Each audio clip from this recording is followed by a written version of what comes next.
사람들이 의식을 하던 의식을 하지 못하던 사람들은 일정한 리듬 속에 살아갑니다. 우리 흔히 삶을 순간적인 선택의 집합이라고 그렇게들 생각할 수 있죠. 그러나 그런 순간적인 선택으로 이루어진 삶이 아니라 반복적인 패턴과 흐름 속에 삶이 세워져 갑니다. 우리 매우 즉흥적인 자유로운 결정을 한다고 살아가지만 실제 삶을 깊이 들여다보면은 일정한 리듬 속에 끊임없이 움직이고 있다는 사실을 발견하게 될 겁니다. 예를 들어서 말씀을 드리면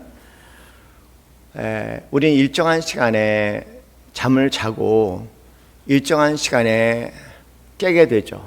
이런 것들을 수면 리듬이라고 합니다. 그 리듬 속에 살아갑니다. 사람마다 수면 리듬이 다릅니다. 늦게 자고 늦게 일어나는 리듬이 있는가 하면 또 일찍 자고 일찍 일어나는 리듬도 있습니다. 그 리듬이 한번 설정이 되면은 그 리듬을 깬다는 것은 굉장히 어렵습니다. 그렇게 우리는 일정한 수면 리듬 속에 살아가게 되죠. 배가 고픈 시간이 있고 밥 먹는 시간이 있습니다. 우리는 하루에 3번의 밥을 먹습니다. 역시 식사의 리듬 속에 살아갑니다. 우리는 대부분 의식하지 못하지만 그래서 우리는 식사의 리듬 또는 우리가 앞에서 몇 주 동안 공부한 식사의 리처럴 속에 살아간다 그렇게 얘기합니다. 일이 하는 시간이 있으면 휴식하는 시간이 있어서 이를 일과 휴식의 리듬이라고 얘기하고요. 뿐만 아니라 우리는 한국이라는 문화 속에 사회 문화 속에 살아가면서 생각보다 압도적으로 우리 대한민국이라는 문화와 이 사회의 리듬 속에서 흘러가고 있다는 사실입니다. 학생들에게는 학교라는 리듬 속에 학생들은 살아가고 직장인들은 회사 리듬 속에 살아갑니다. 도시는 출퇴근의 리듬으로 움직인다는 것을 여러분 보셨을 겁니다. 자연이라는 것도 자연의 계절의 리듬으로 움직입니다. 당연히 우리 몸도 리듬 속에 설정이 되어 있죠. 심장 박동도 리듬이고요. 호흡도 리듬이고 그리고 수면이나 또는 각성 주기도 하나의 리듬입니다. 그런 면에서 인체는 끊임없는 리듬 속에 살아갑니다. 특별히 인간이 가지고 있는 생체 시계라는 것이 있죠. 생체 시계라는 것 자체가 리듬입니다. 생체 시계가 없는 사람이 없어요. 그 생체 시계는 우리의 수면, 그 다음에 체온, 우리의 집중력, 우리의 감정 상태에 아주 큰 역할을 합니다. 뿐만 아니라 우리의 감정 생활에도 일정한 리듬이 있습니다. 스트레스를 받으면 대부분 그 스트레스를 해소하기 위해서 특정한 행동을 반복하게 되죠. 그것도 리듬이라고 얘기합니다. 외로울 때 또는 불안할 때가 있어요. 외로울 때 불안할 때 사람들이 특정한 행동들을 반복적으로 하게 되어 있습니다. 그것도 리듬이고 그 리듬이 잘못됐을 때는 강박적 리듬이 될 수도 있겠고 병적인 중독적 리듬이 될 수도 있습니다. 우리는 어떤 특정한 리듬 속에 살아가고 있다는 사실, 어떤 리듬에 의해서 조율을 받고 그 리듬 속에서 살아가면서 그 리듬 속에서 내가 특정한 존재가 된다는 사실을 늘 기억해야 할 것 같아요. 사람들이 물어보면 리듬이란 걸 몰라요. 리듬 속에 살아가고 있으면서도 본인들이 리듬 속에 살아가고 있다는 걸 모릅니다. 이게 안타까운 것은 뭐냐면 리듬이 반드시 좋은 것만은 아니에요. 대개 병을 걸리게 되면 오랫동안 그 병을 일으킬 수 있는 리듬 속에 살았기 때문에 그렇습니다.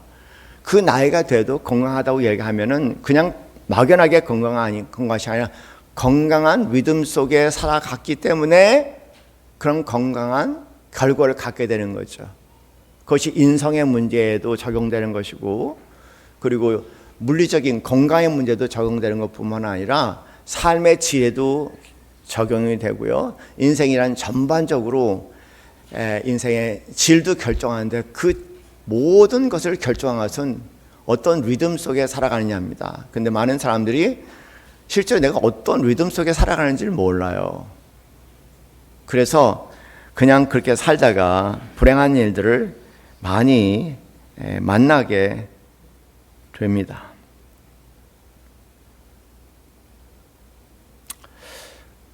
인간을 가만히 살펴보면요, 인간은 내가 만들든 누가 만들든 인간이 만든 그 리듬, 또 다른 말로 얘기하면 리추얼 속에 살아가게 됩니다. 인간이 리추얼을 만들지만 결국 리추얼이 우리 인간이 된다는 사실은 참 흥미로운 것 같아요.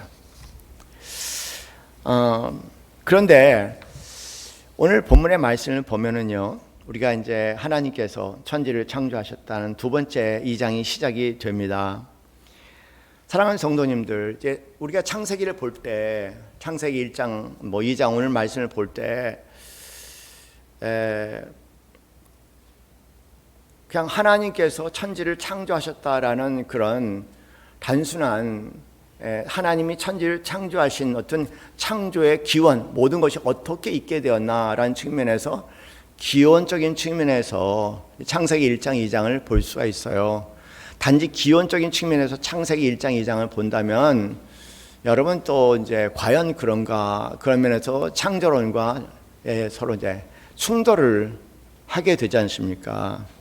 물론 그런 관점에서 볼지 몰래 여러분 성경은 과학을 위해서 써진 책은 아니라는 걸 꼭 기억하셨으면 좋겠어요. 성경은 과학책이 아닙니다.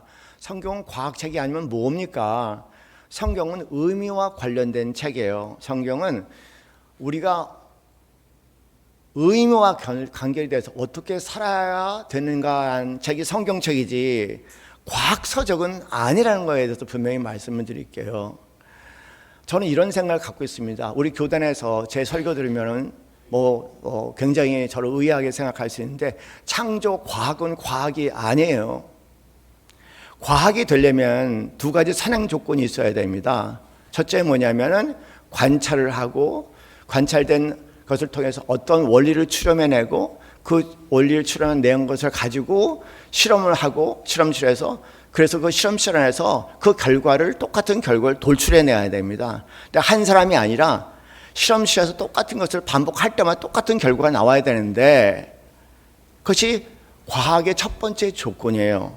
두 번째, 과학은 항상 반론을 제기할 수 있어야 됩니다.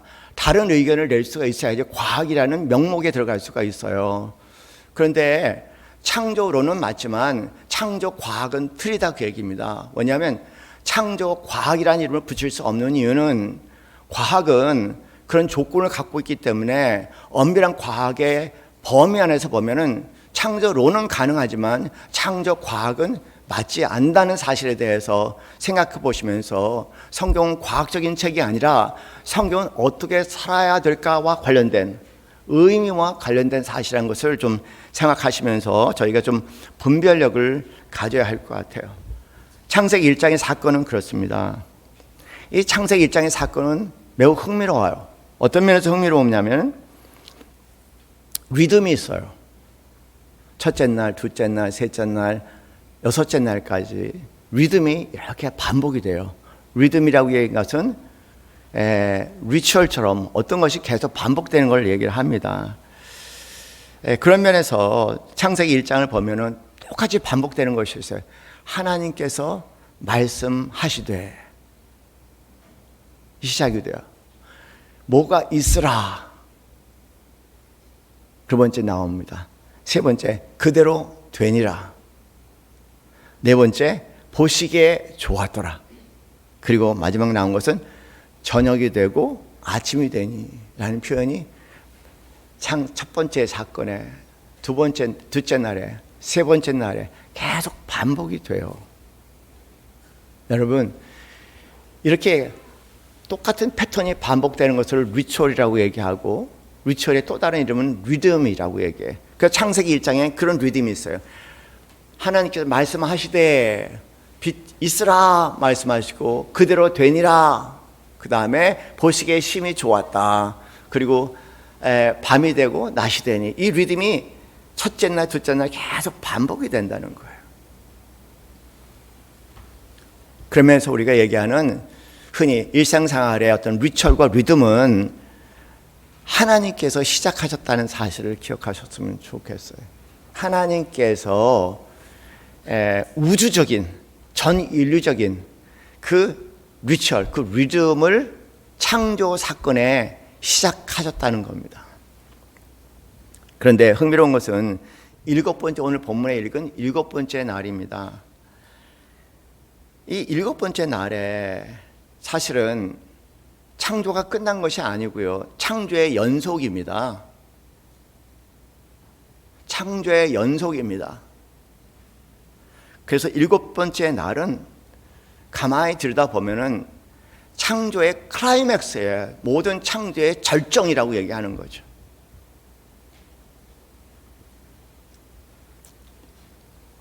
그리고 창조의 절정은 첫째 날부터 여섯째 날까지 하나님께서 창조하신 것과는 굉장히 다른 리듬을 가지고 있죠. 창조 행위가 없다는 겁니다. 그 다음에 보시기에 좋았다라는 평가도 없다는 얘기입니다. 그리고 아침과 저녁이라는 공식도 없다는 얘기입니다. 다시 말해서 시간 개념이 적용되지 않은 특이한 창조의 날입니다.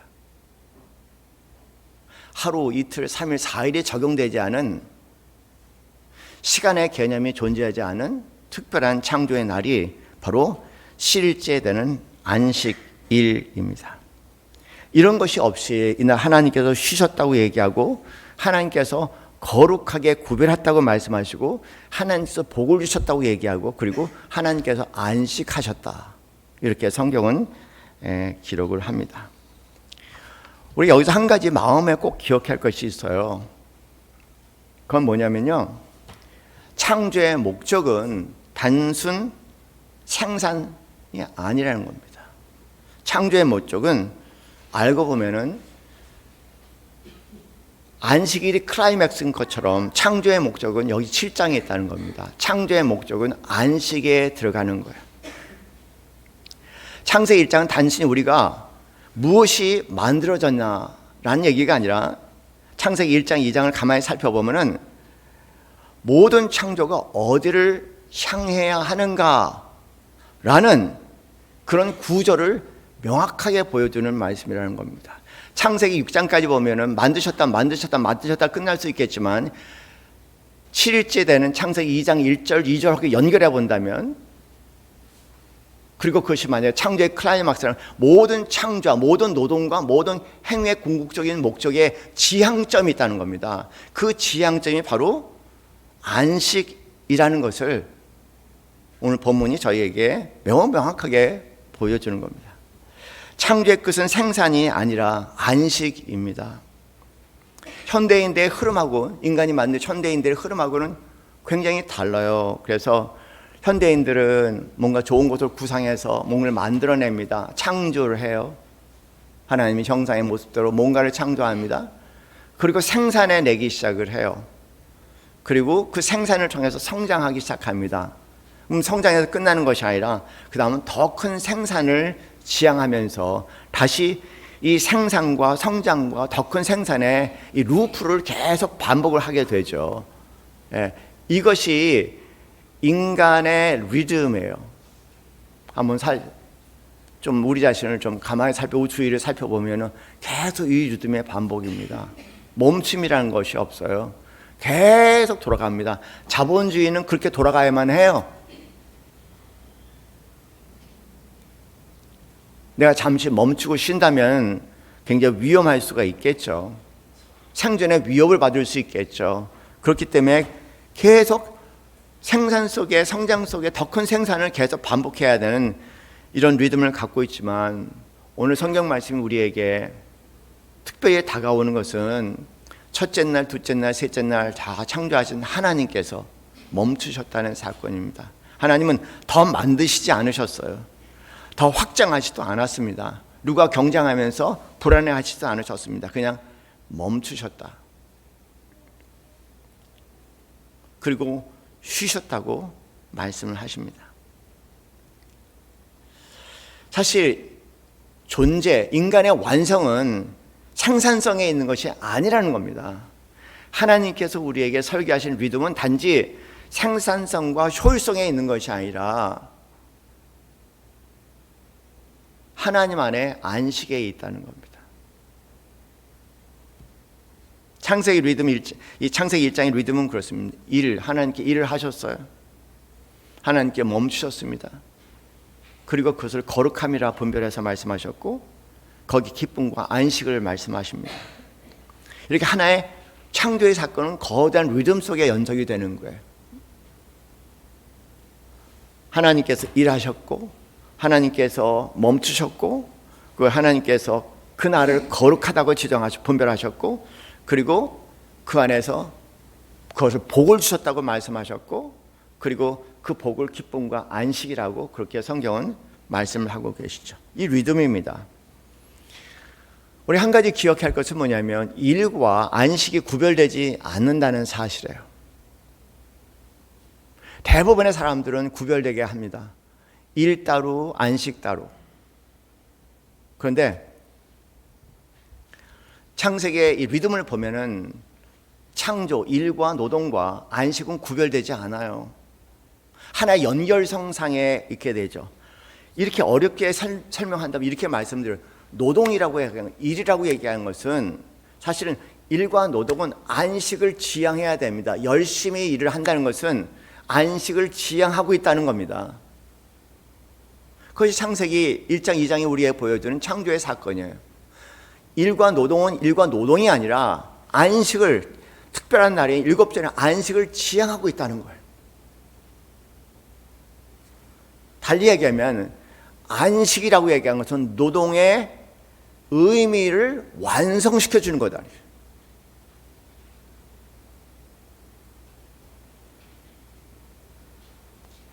노동의 의미를 완성시켜 주는 것이 안식이다. 만약에 인간이 멈춤과 안식이 없다면은 끊임없이 그 일을 통해서 그 생산성을 통해서 자기 자신을 증명하려는 시도밖에 안 되는 거예요. 그런 면에서 그 일이 어느덧 그 사람의 우상이 되어 있는 그런 상태를 얘기하는 거죠. 그래서 하나님께서 다른 흐름을 우리에게 허락하여 주셨습니다. 창세기 2장을 말씀을 볼 때 여러분 좀 특이하잖아요. 창세기 1장이 있고 2장이 있어요. 그럼 창세기 1장에 하나님께서 혼돈 가운데 있는 이 세상을 창조하시면서 어떤 리듬 속에 질서 속에 세상을 만드셨습니다. 창세기 1장이 거기서 끝난다고 생각하는데 여러분 창세기 1장, 2장을 구별하는 것은 인위적인 것이 처음부터 그렇게 있었던 건 아니에요. 창세기 2장이라는 제목을 떼어내버리면 1장, 2장이 구별이 안 됩니다. 사실 제가 생각하는 창조의 사건은 1장에 끝나는 것이 2장까지 다 연결되는 것이 창조의 사건이라고 생각해요. 그래서 하나님께서 7번째 날에 특별히 창조하시고 안식일이라고 지정했어요. 그런 다음에 에덴 동산 얘기가 나옵니다. 여러분 안식일과 에덴 동산의 사건을 구별하면 안 돼요. 이건 연장선입니다. 도대체 그러면 안식일을 산다는 게 뭘까? 하나님께서 7번째 날을 구별하시고 그리고 거룩하게 만드시고 그리고 복을 주시고 기쁨 속에 안식할 수 있도록 하셨다고 말씀하셨는데 그 안식이라는 의미가 도대체 뭘까? 그 안식의 의미를 설명하는 것이 이게 안식이다라고 얘기하는 것이 에덴 동산입니다. 에덴 동산은 안식의 삶을 산다는 것이 무엇인지를 아주 구체적으로 보여주는 것이 에덴 동산이에요. 참고적으로 창세기 3장을 넘어가면은요, 에덴 동산 바깥에 산다는 것이 무엇인지를 보여주는 것이고요. 안식이 아닌 일의 세상에만 산다는 것이 무엇인지, 인간의 리듬 속에 산다는 것이 무엇인지를 아주 대조적으로 창세기 3장에 보여주십니다. 그 창조의 사건은 1장에 끝나는 것이 아니라 1장으로 시작된 창조의 사건은 사실은 2장 에덴 동산의 사건까지 다 포함해서 창조의 사건에 포함이 된다는 거예요. 또 안식이 뭘까? 안식의 날, 거룩한 날, 복된 날이 뭘까?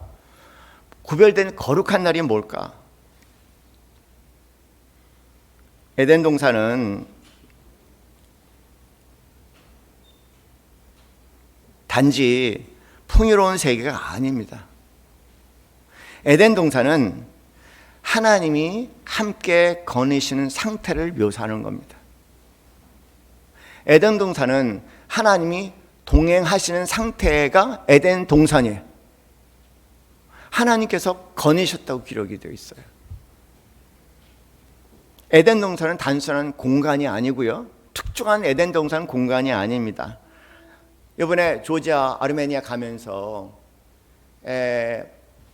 거기에 이제 아라라산이라는 노아의 방주가 있었던 얘기도 또 듣고, 그다음에 여기에 에덴 동산이 있다는 얘기를 듣고, 그렇게 믿으시려면 믿으세요. 제 속은 에덴 동산은 물리적인 공간이 아닙니다. 에덴 동산은 하나님이 동행하시는 곳이에요. 하나님이 거니시는 곳이 에덴 동산이죠. 거기가 어떻게 에덴 동산입니까? 여러분 실망하실 거예요.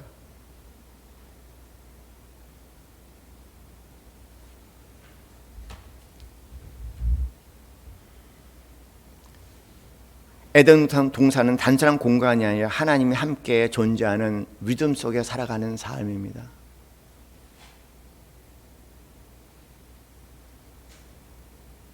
안식일이란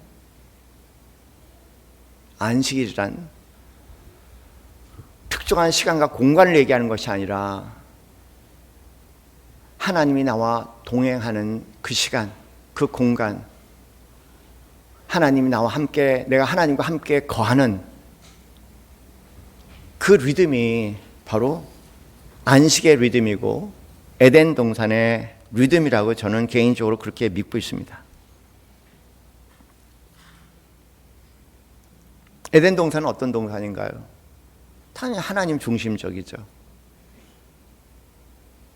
하나님이 거니시고 모든 것이 하나님을 중심으로 해서 질서 있게, 모든 것이 질서 정연하게 세워진 세계가 에덴 동산입니다. 또 하나, 에덴 동산의 특이한 특징은 뭐냐면 우리라는 특징을 가지고 있어요. 그래서 아담이 하나님께서 허락을 해주셔서 모든 피조물에게 이름을 붙이기 시작할 때 그 이름은 오늘 우리가 활용하고 사용할 대상으로서 이름이 아니고 애정이 듬뿍 담긴 대상들입니다. 여러분, 아담과 하와의 관계가 묘사가 되어 있어요. 너 대 나가 아니라 우리라는 표현으로 다 되어 있어요. 에덴 동산의 특이한 두 가지 사건을 보면은 하나님이 중심이 되고 하나님이 거하시고, 그리고 너 대 나가 아니라 우리라는 개념으로 아우러져 있는 것이 바로 에덴 동산 모습입니다. 오늘날 우리가 안식의 삶을 산다는 거, 그 다음에 에덴 동산의 삶을 거한다는 거, 신약적인 표현에 의하면 하나님 나라에 거한다는 것은, 산다는 것은 뭐냐면 그런 상태를 얘기해요. 내가 하나님과 지금 동행하고 있는 상태, 그리고 내가 아니라 그 안에서 삼위일체처럼 성부, 성자, 성령님이 삼위일체가 되신 것처럼 나, 너, 그리고 모든 피조물이 하나가 되어 있는 우리의 상태가 된 것이 에덴 동산이고, 에덴 동산의 거니는 모습을 보면 정확하게 다 발견하실 겁니다.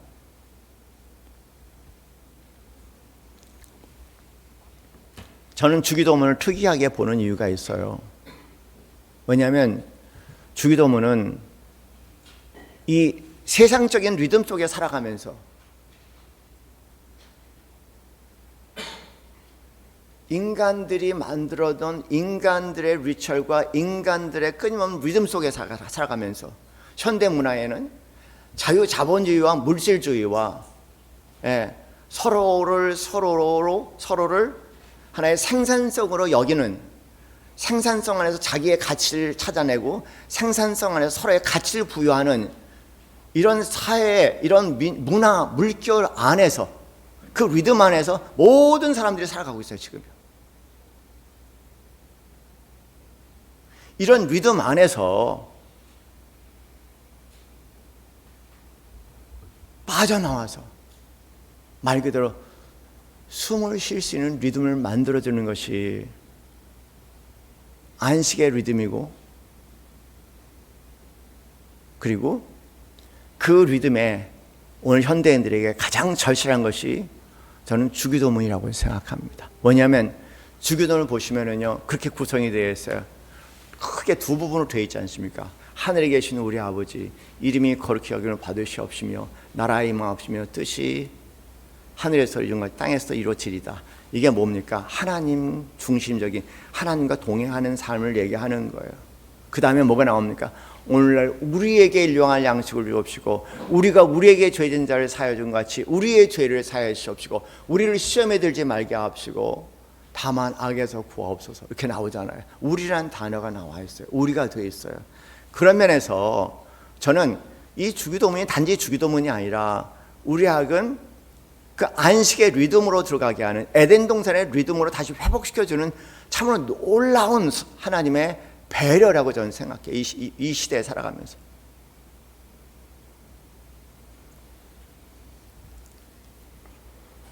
제 자신, 이 주기도문 저한테는 구원, 참된 구원이라는 표현이 붙인 게 맞을 거예요. 주기도문 저는 참된 구원입니다. 뭐냐면 그냥 나 중심, 내 생에 빠져서, 나 중심에 빠져서 살아가다가 다른 사람의 생각에 빠지고 내 생각에 빠지고 내 근심 걱정에 빠지고 내 상선성에 빠지고 나의 존재감에 빠지고 막 살아갈 때 갑자기 모든 것이 어두워지기 시작해요.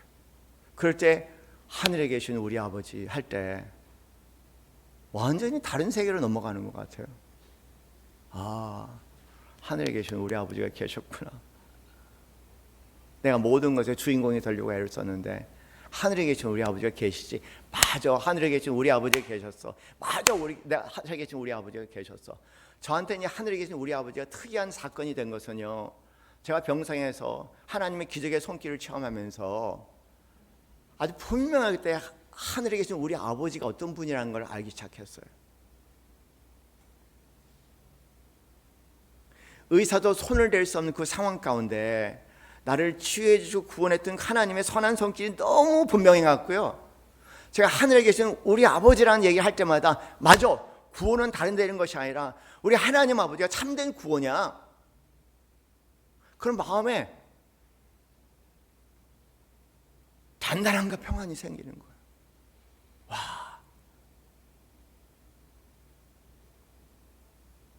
그렇지 않으면 마치 내가 구원자인 것처럼 구원자가 될 수 없는 내가 구원자가 될 수 없어서 막 몸부림치고 괴로워하는 그런 상태로 평생 살아갈 수가 있는데, 그렇지, 하늘에 계신 우리 아버지가 나와 동행하고 계시지, 동행하셨지, 동행하고 계시지, 지금도 동행하시지, 나를 또 구원하실 거야, 나를 또 구원하실 거야. 할렐루야, 아멘. 그래서 그 수렁과 늪에서 빠져나올 수 있는 기쁨이 말 그대로 기쁨이고 분별되는 삶이고 감사와 감격의 삶이죠. 아, 예수 믿는 맛이 이런 거구나. 깊이 들여다봅니다. 나의 불행의 원인이 뭘까? 내가 어딘지 주인공이 되고 싶어 하는 거예요. 내가 어디를 가나 내 나라가 펼쳐지기를 원하는 겁니다. 내가 어디를 가나 내 뜻이 이루어지기를 바랍니다. 이것이 모든 불행의 원인이라는 사실도 여러분 깊이 들여다보면 아시게 될 겁니다. 그렇게 될 수가 없는데 그렇게 돼야만 된다는 생각을 가지고 살아가는 것이 얼마나 고통스럽고 얼마나 불행하고 말 그대로 성격 장애를 일으킬 수 있는지 한번 생각해 보세요. 끔찍한 일입니다. 그런데 주기도문을 하면은 하늘에 계신 우리 아버지요. 내가 그분이 어떤 분인지 알아.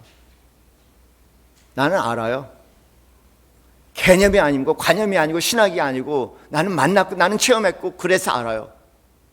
그래서 영생은 참 하나님과 그 보내신 예수 그리스도 아는 것이다. 안다는 의미가 경험적으로 아는 걸 얘기하니 그 하나님이 영생이 저는 뭔지를 알아요. 그분만이 구원이십니다. 아주 분명한 구원이십니다. 다른 구원자는 없어요. 그리고 이어서 이름이 거룩히 여김을 받으시면 아이고 하나님께 주권을 드리는 거예요. 내 나라가 아니라 하나님 나라가 세워지기를 원하고 내 뜻이 하나님 뜻이 세워지기를 원하면 왜 그렇게 마음이 편안해요? 맞아. 거기에 일말의 양심의 가책이 없는 거예요. 일말의 양심의 가책이 없어요. 내가 마음에 여러 가지 가책이 있는 것은 내 이름이 세워지길 원하고 내 나라가 이루어지길 원하고 내 뜻이 이루어지길 원하는 데서 나오는구나. 그것도 알았어요? 양심 없는 놈. 너만 잘 되면 되냐? 이런 같은 놈. 그게 문제야. 하나님께 그 삶을 세워주실 수가 없어요. 너만 잘 되는 삶 나랑 관계가 없어. 우리가 다 잘 돼야지. 하나님, 너 하나님을 사랑하고 내 이웃을 내 몸같이 사랑하는 그 삼박자가 다 이루어지는 기도, 거침없는 기도예요. 양심이 요만큼의 질책을 받지 않는 기도예요. 얼마나 자유롭게 하는 기도인지 모릅니다. 그리고 우리가 또 나오지 않습니까? 오늘날 우리에게 나만 잘 먹는 것이야, 너만 잘 먹는 거냐? 우리 모두 다 잘 먹었으면 좋겠습니다. 얼마나 축복된 기도예요. 오늘날 우리에게 일용할 양식을 주옵시고, 우리가 우리에게 죄진 자를 사하여 준 것, 우리의 죄를 사하여 주옵시고, 내 죄만 네 죄만 우리의 죄를 사하여 주옵시고, 그리고 또 우리를 시험에 들지 말게 하옵시고, 다만 악에서 구하옵소서. 에덴 동산 우리가 그대로 다 나와 있어요. 여기.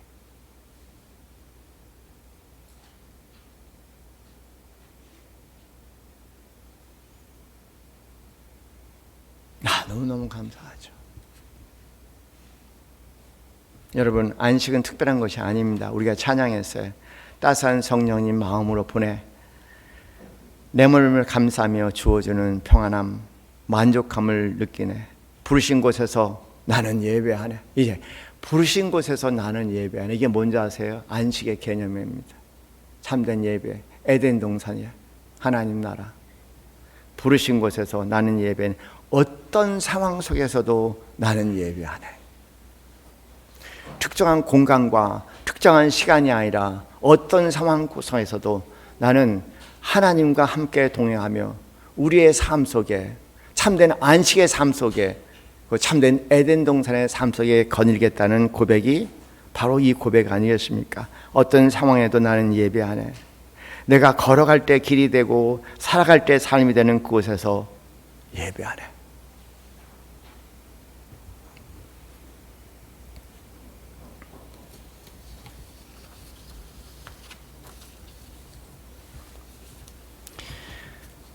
아침 하루 종일 저녁에 이르기까지 주기도문을 통하여서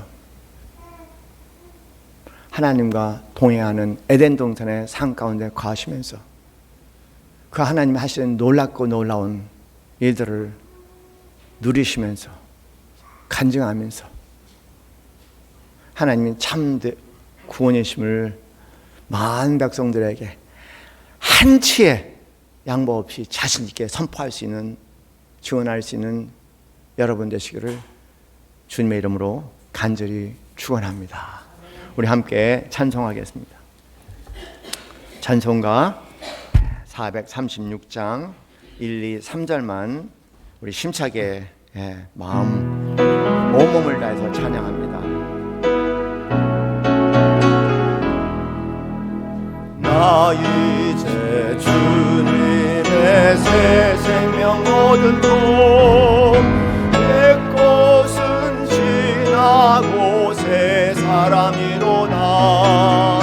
그 생명 내 맘에 강같이 흐르고 그 사랑 내게서 강같이 난다. 영생을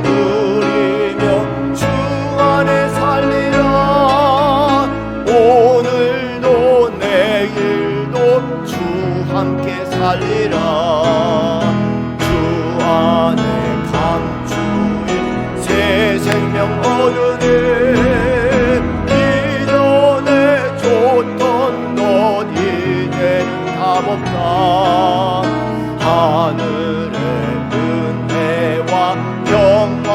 바꾸니 찬송과 기도로 주 함께 살리라. 영생을 누리며 주 안에 살리라. 오늘도 내일도 주 함께 살리라. 산천도 조목도 새 것이 되었고 죄인도 원수도 친구로 변한다. 새 생명 얻은 자 영생을 누리니 주님을 모신 맘 새 하늘이로다. 영생을 누리며 주 안에 살리라. 오늘도 내일도 주 함께 살리라. 함께 기도합시다.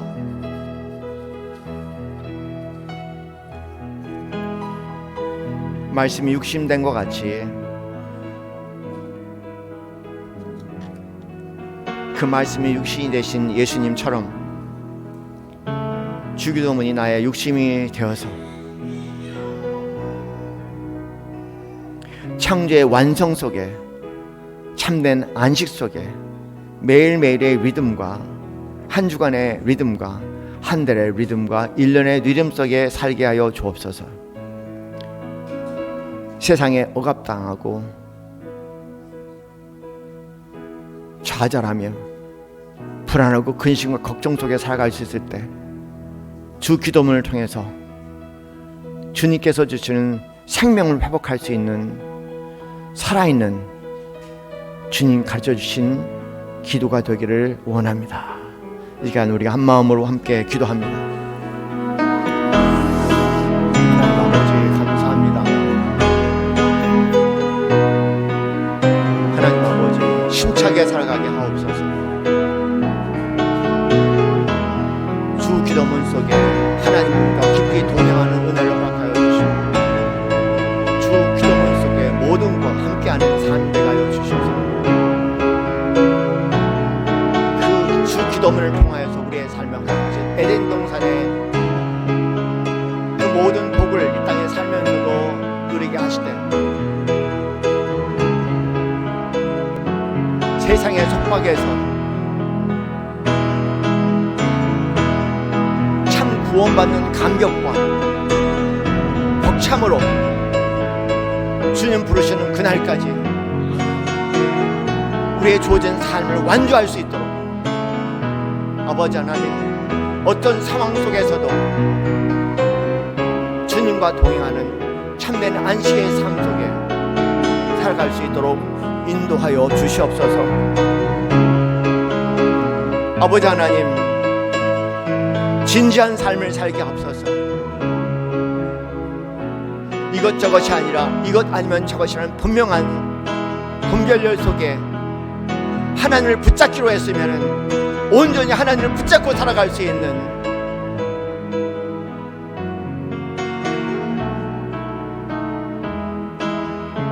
양다리를 걸치지 않고 하나님을 붙잡고 살기로 했으면 하나님만이 나의 참된 구원이심을 붙잡고 살아갈 수 있는 삶이 될 수 있도록 하나님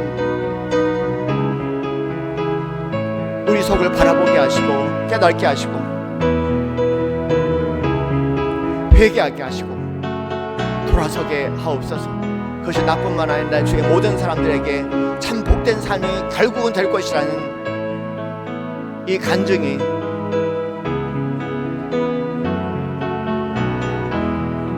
내 주에 사랑하는 모든 사람들을 깊이 스며들 수 있는 시간들이 될 수 있도록 하나님 우리를 인도하여 주시옵소서.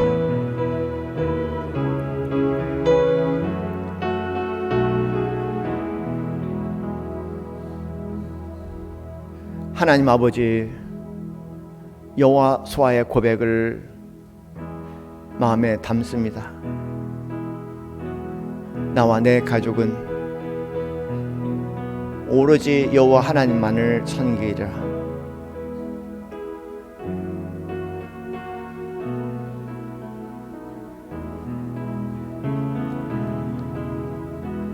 분별난 분명한 분별에 있는 거룩한 고백 속에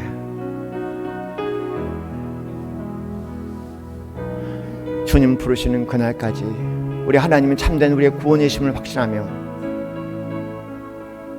찬양과 찬양으로 이어질 수 있는 삶이 될 수 있도록 우리를 인도하여 주시옵소서.